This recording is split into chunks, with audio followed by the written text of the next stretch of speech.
How to get money from Splitwise. Hey everyone, welcome back to the channel. In today's video I'll guide you on how you can get money from Splitwise, so make sure to watch the video till the end.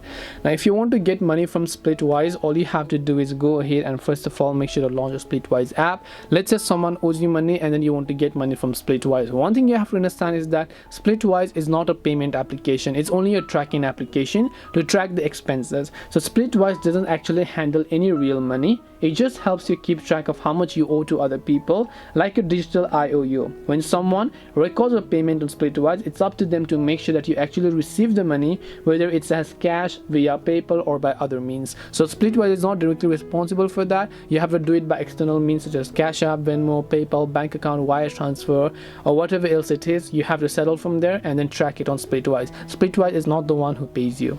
So hope this video helped you understand the confusion. If you have got any more questions, feel free to leave them down. Thank you for watching till the end of this tutorial and see you soon in the next video.